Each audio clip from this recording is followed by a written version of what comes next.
Diga-me o que comes e eu te direi quem és. Você é o que você come, mas você sabe o que você está comendo? Sou Luciene Marques do Mais Saúde e hoje vou te falar um pouco mais sobre esta proteína pegajosa.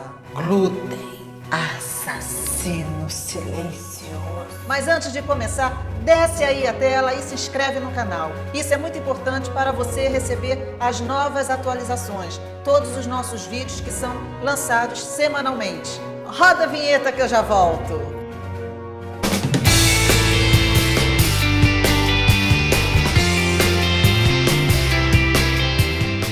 Provavelmente você já sentiu uma dor de cabeça, a cabeça latejando, o nariz congestionado e uma constipação. E provavelmente, se sentiu isso, tomou o remédio também, muitas vezes até por conta própria.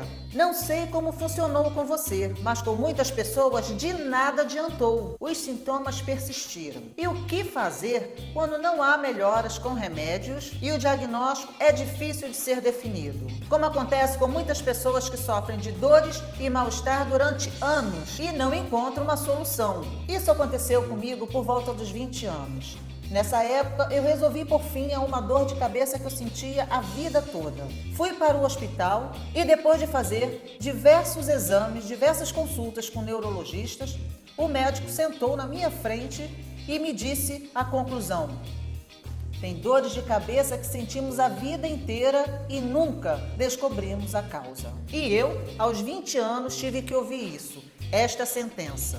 A causa eu descobri anos mais tarde, por conta própria, lendo e estudando. Eis que meu carrasco se chamava glúten. E aí você vai me perguntar: doutora, se o glúten é tão mal assim, por que ainda não dizimou a população? Pois é, o que você não sabe é que o trigo de hoje já não é mais o mesmo de uma década atrás. Muitos processos de hibridação foram feitos no trigo e hoje ele contém muito mais glúten do que o trigo anterior. E o que é glúten, afinal? Do latim significa cola, é um composto de proteínas que atua como um adesivo, tornando as massas mais fofas e macias. Também tem um grande poder de fermentar. O glúten é um dos aditivos químicos mais utilizados não só em alimentos processados, mas também, como falei no vídeo anterior, em produtos de higiene pessoal. Estou deixando aqui o link para você assistir o vídeo caso você ainda não tenha visto. É importante que você confira. Vá lá. É utilizado nos queijos cremes e na margarina para que fique com uma textura macia e também utilizado nos molhos para que eles não coalhem. O glúten está presente até no condicionador de cabelo, na sua maquiagem e aonde você menos imagina, nas máscaras para dar volume aos cílios. O glúten é formado por dois grupos principais de proteínas, que são as gliadinas e as gluteínas. Uma pessoa pode apresentar intolerância a qualquer uma destas proteínas, ou apenas a uma das 12 unidades menores que compõem a gliadina. Qualquer uma delas pode desencadear uma reação de intolerância, levando a um processo de inflamação. Você pode não ser celíaco, mas pode ser intolerante ao glúten. Na verdade, a doença celíaca e a intolerância são coisas muito diferentes. A doença celíaca ocorre quando há uma manifestação alérgica ao glúten que atinge o intestino delgado e é conhecida também como uma manifestação extrema da intolerância. Mas segundo o Dr. David Perlmutter, este cálculo é comedido e provavelmente o número mais correto é de um caso para cada 30 pessoas, pelo simples fato de muitas pessoas não terem sido diagnosticadas. Somente pela nossa genética, uma em cada 4 pessoas é vulnerável a essa doença. Os descendentes de nórdicos estão particularmente sensíveis.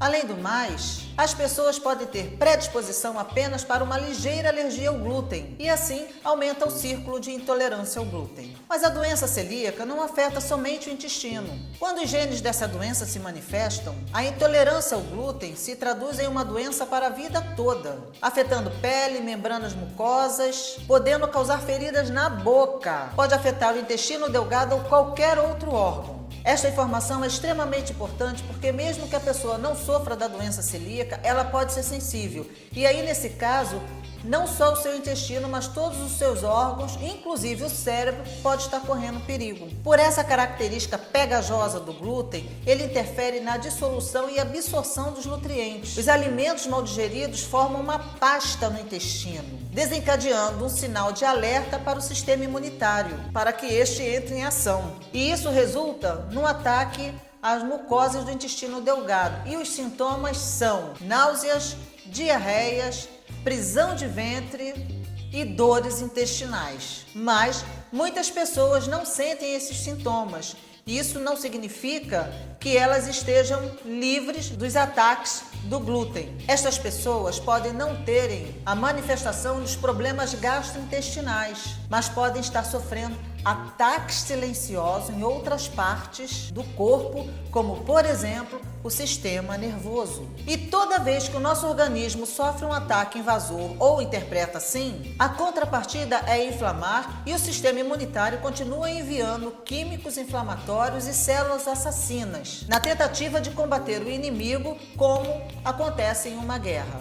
E como em toda guerra, aqui não é diferente e deixa muitos prejuízos. Aqui pode causar danos às paredes do intestino, levando à permeabilidade intestinal. Se você ainda não ouviu falar sobre esse assunto, tem um vídeo que eu gravei anterior e que você pode clicar aqui e conhecer mais sobre a gravidade desse problema. Vai lá e confere. A verdade é que, uma vez com permeabilidade intestinal, a pessoa se torna mais vulnerável a outros ataques, a outras invasões e a novas intolerâncias alimentares. Esses ataques e inflamação constantes podem levar ao desenvolvimento de doenças autoimunes. Todo esse processo inflamatório libera uma série de químicos chamados citocinas. A intolerância ao glúten é uma resposta provocada pelos anticorpos contra a gliadina, chamada de antigliadina, formada pela união de uma proteína e um anticorpo. A intolerância ao glúten pode ativar genes especiais em nosso organismo e, consequentemente, iniciam-se ataques terríveis ao nosso cérebro, que são feitos por químicos da citocina, que são altamente hostis e agressivos e danificam nossos tecidos, nos deixando vulneráveis a doenças e disfunções cerebrais. Essa situação pode piorar se esta inflamação se prolongar. Se os anticorpos antigliadina se juntarem a uma proteína específica do cérebro, que se assemelha à gliadina presente nos alimentos que contêm glúten, e que os anticorpos antigliadina não consiga distinguir. Isso gera mais citocina inflamatória. Essas mesmas citocinas, elas são encontradas na doença de Parkinson, na esclerose múltipla e até mesmo no autismo. Segundo o Dr. Perlmutter, muitas pessoas já tiveram diagnósticos errados de esclerose lateral amiotrófica e outras doenças neurológicas, enquanto, na verdade, o que elas tinham era intolerância ao glúten. Outros estudos já mostraram que muitas pessoas com intolerância ao glúten receberam diagnósticos de doenças neurológicas de origem desconhecida. É causa idiopática. Lembra? Tem dores de cabeça que você vai sentir a vida inteira e nunca vai descobrir a causa. Será? E o pior é que essas pessoas com intolerância ao glúten podem ter problemas a nível cerebral sem nunca terem tido qualquer tipo de problemas gastrointestinais. Fique muito ligado que a intolerância ao glúten não afeta somente o intestino. E o que é mais irônico é que, por não te matar instantaneamente, todo mundo acha que isso é um alimento normal, bom, nutritivo. Para pensar.